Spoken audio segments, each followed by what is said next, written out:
Hello and welcome viewers. You're with me, Dr. Surbhi Unial, and I teach philosophy at the School of Liberal Arts, Bennett University. Viewers, we have been doing a lecture series on Indian knowledge systems. In the last lecture, we talked about the basic tenets of Indian knowledge system. And in today's lecture, we are going to discuss the core principle of Indian knowledge system with a special reference to Dharma.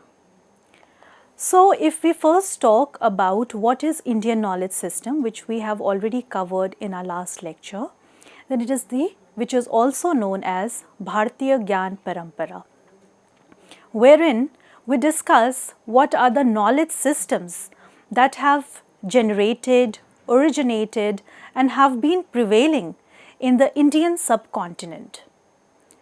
And since our focus here is to be more specifically talk about the philosophical knowledge systems in India, I would be taking up discussions and concepts from the different Indian philosophical schools. To talk about the core principles of the Indian knowledge system, we will focus upon Dharma, Karma and Moksha. So, the concepts of Dharma, Karma and Moksha occupy a foundational place in Bharatiya Gyan Parampara or Indian knowledge system, offering insights into ethics or morality or metaphysics and the philosophy of life. Dharma, if I talk about, it encompasses diverse notions like duty or righteousness and moral responsibility, serving as a guiding principle for maintaining social harmony and personal integrity. It prescribes ethical conduct and obligations based on one's role in society or the stage of life and situational contexts, emphasizing the pursuit of justice and truth. So, if we focus upon what Dharma really means, because Dharma, not talking about the term in the way we use it in a day-to-day life, which sometimes get correlated with religion, but when we talk about Dharma in Indian philosophy, or if you take Dharma in our ancient texts, it basically talks about the duty. So, Dharma is correlated or equivalent to duty and righteousness, which is the moral responsibility, which serves as a guiding principle of what kind of action and how we need to perform an action in the society. And Dharma acts as a guiding principle in that. So, it is seen as a moral or an ethical principle which tells us about how we need to pursue truth and justice. On the other hand, if I talk about the other core principle of Indian knowledge system, which is Karma, then Karma represents the law of cause and effect, asserting that every action, be it physical, mental or verbal, they inevitably produces corresponding consequences. So, whatever actions we do, be it the physical actions that we are doing or the mental action or the verbal action that we are doing, they all have corresponding consequences. So, the principle of karma talks about this relationship between the cause and the effect, that what action you perform and what consequences it's going to produce.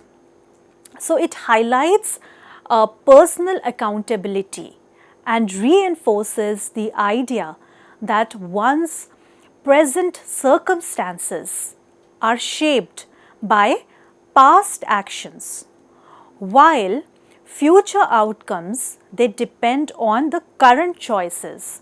So, whatever we are going through in this life, is shaped by the karma that we have done in the previous life or the past actions that we have performed, which are getting reinforced in the present, while what is going to come in the future is dependent on our current choices.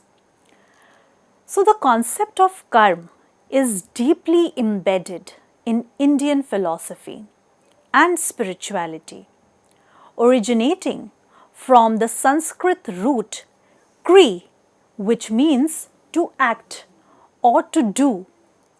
It fundamentally refers to actions, whether physical, mental or verbal, and their consequences. So, in Indian traditions, karma is not just about external deeds, but also encompasses intentions and thoughts, recognizing their role in shaping the future outcomes. So, if we talk about the etymology of the term karma, then it has come from the Sanskrit root which I have just mentioned, which is kri, which means to act or to do. And this doing or this acting is not just a physical act, but also what you think, also what you say. So, it is both or you can say it's along with physical, it's also mental and the verbal, and what consequences it is going to produce. So, it's not just the external deed, that the external action that we are performing, but also our intentions, also our thoughts, which are going to shape our future outcomes.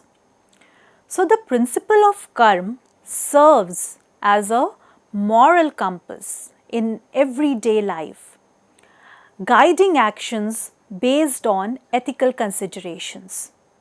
For example, acts of charity, truthfulness and compassion are seen as accumulating positive karma, whereas deceit or harm generate negative karma. So, if we talk about the kinds of actions that we are doing, then we can say that acts like charity, being truthful, being compassionate, being kind, all these are considered to be positive karma. So, we are accumulating positive karma when we are doing such kind of acts. While if we indulge in activities like deceit or any other kind of harm, then that would generate negative karma and then would have a specific kind of consequences in our life. So, the belief in karma helps in self-discipline and encourages individuals to take responsibility for their actions. Indian philosophy categorizes karma into three types based on its temporal influence, providing a comprehensive view of how past, present and future actions are interconnected.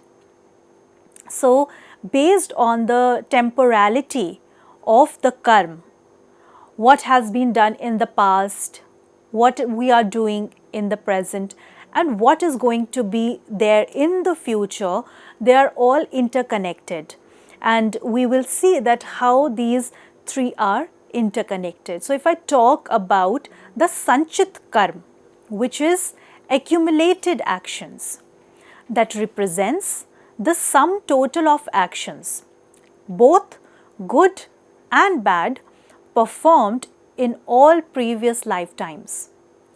It acts as a storehouse of past deeds that influence one's tendencies and circumstances in present. So, the sanchit karma basically it is the sum total or the accumulation of the kinds of actions that we have done in our previous life or previous lives. It is both, it includes both good as well as bad actions. So, it is considered to be a storehouse of past deeds. And these storehouse of the past deeds have an influence on the present. So what circumstances, what situations we are in the present are determined by these accumulations of good and bad actions in the past or in our previous lifetimes.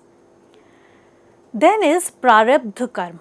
So prarabdha karma, which is actions shaping the present, refers to that portion of sanchit karma which has ripened and manifests in current life. It determines one's present experiences and cannot be avoided, much like an arrow that has already been shot. So it talks about manifesting, or you can say the actions, the sanchit karmas which get ripened in the current life, which then determines one's present experiences, and these cannot be avoided. And the example which states that once an arrow is shot, we cannot control since it has already been shot. Then comes kriyaman karma, or the ongoing actions influencing the future. It represents actions performed in the present moment that actively shape the future. Unlike sanchit and prarabdha, this form of karma is within an individual's control. This, since it is in individual's control, this tells us and emphasizes on the role of free will and moral responsibility. Since these actions are the actions that we are doing in the present moment, and since we are doing an action in the present moment, that it tells that how an individual chooses a particular kind of action, be it good or bad, and they have been chosen out of the free will that an individual has. And because an individual had a free will to choose and to control the type of action that one performs, therefore comes the question of responsibility, because one was free to choose from the alternative possibilities and one has chosen a particular kind of action. So the person is held responsible morally on the kind of action one chooses.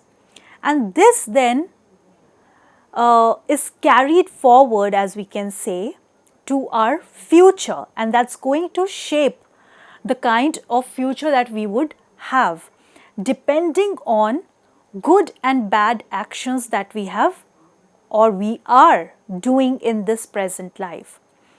So, if you do good actions, the future will have those particular kind of good consequences, and the same is with bad. If you do bad actions, bad consequences would follow in the future. Moving from karma to, let's talk about the third kind of principle in the Indian knowledge system is moksha. So while moksha is the ultimate goal of spiritual pursuit, representing liberation from the cycle of birth, death and rebirth, it is attained through self-realization or detachment, or through the unity with the divine or the ultimate reality. So moksha, if we talk about in different philosophies, in different religion in the Indian subcontinent, then it has varied perspective onto how we can get liberated or how moksha can be achieved. So there are different terminologies, there are different concepts of moksha in different religions and different philosophies. So let us discuss some of those.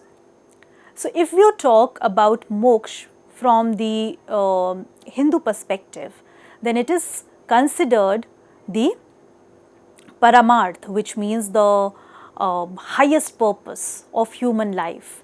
And this highest purpose would be achieved by surpassing the other goals, where Dharma, righteousness, earth, which is the material prosperity, and Kam, which is the desire, while Dharma becomes the ultimate purpose.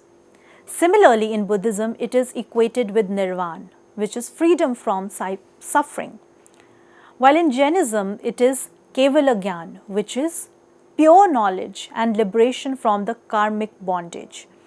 So, if you talk about Indian, or you can say even within the Indian subcontinent and within across Indian philosophies, there are different perspectives on the idea of moksha and how it can be achieved, and the different terminologies. So, in the if you take it from the Vedic perspective, then moksha is considered to be the highest end. And this highest end, if we consider it from the point of view of the Purusharthas, and we would be coming to that how Purusharthas, which are considered to be the ultimate, you can say the earth of the Purusha or the meaning of life, and within those the Dharma, Arth, Kam and Moksha being the four core principles there. And ultimately it is the moksha that serves to be the highest goal, and this highest goal is realized once once we do our actions out of duty, dharma, or through the knowledge, and therefore there are multiple paths of attaining moksha. It could be through gyan, which is knowledge, it could be through bhakti, and it could be through karma. So, these are different paths that we can follow in order to attain moksha. Let's talk about the Gyan Yoga, or you can say the path of knowledge and wisdom that would lead to moksha, which is also called the Gyan Marg. So, Gyan Marg in order to achieve moksha. So, it focuses on intellectual inquiry and self-realization through the study of scriptures like Vedas and Upanishads, and in doing so, it's a contemplation on the nature of the self, that what is the self, and whether the self, the Atman, how that can be seen in relation to the ultimate self, which is the Brahman. So, realizing this, the ultimate, the Brahman, is considered to be attaining moksha, and that can be attained through the right knowledge. So, knowledge becomes the path of liberation here, wherein we focus on the intellectual inquiry, and this intellectual inquiry about, you can say, the inner self, or knowing the ultimate reality, which is the Brahman, or the ultimate soul, if you talk about. So, this is one of the path of attaining liberation. And if it involves in how we discriminate between the real and the unreal. So, real being the eternal, unreal being the temporary, and it culminates in realization of the unity between the individual Atman and the, or you can say the individual soul, which is Atman, and the supreme reality, which is Brahman. So, in order to attain liberation, we need to realize this unity of the individual with the supreme. Then is Bhakti Yoga, or the path of devotion or love, which would lead to liberation or moksha, which emphasizes love, faith and surrender to a personal deity. For example, Krishna, Shiva, or any different types of devis. So, it's like a devotion, it's like a love, faith and surrendering to these personal deities that would lead to liberation. So, through prayers, through singing hymns and rituals, devotees, they develop a deep emotional bond with the divine, and transcending. With this relationship, they transcend the ego and the attachments. And in doing so, they attain liberation. So here surrendering and the path of devotion and faith serves as a path to transcend the ego and the attachments. The Karma Yoga, or you can say the Karma Marg, which is the path of selfless action.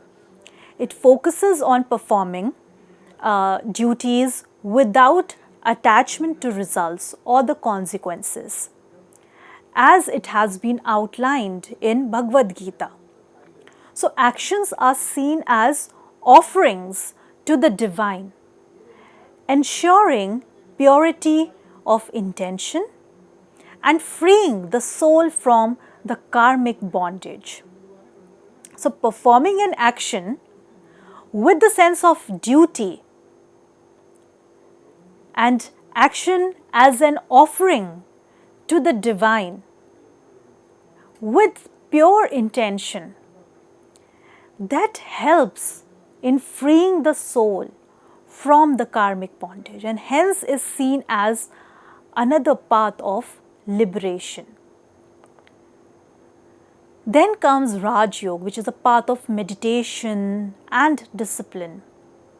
Based on Patanjali's Yoga Sutra, this path emphasizes mental discipline, meditation, and physical practices like asana and pranayam to attain the inner stillness, to attain the inner calmness. So it involves the mastering of the mind and senses to achieve the deep state of meditation or the deep state of samadhi and self-awareness. So with the as it has been stated in Patanjali's Yoga Sutra, where how through mental discipline we can meditate and meditate on to the level of that we can call as samadhi, wherein you realize the self-awareness, and this can again lead to liberation. So we can see that there is these are the core principles in the Indian knowledge system which we have discussed, which is Dharma, Karma and Moksha. In the following lecture, we will talk more elaborately on the context of Dharma, that how Dharma has been taken up in Indian philosophy and different Vedic scriptures, and how that serves as a core principle in Indian knowledge system. So thank you viewers, and please stay for the next lecture.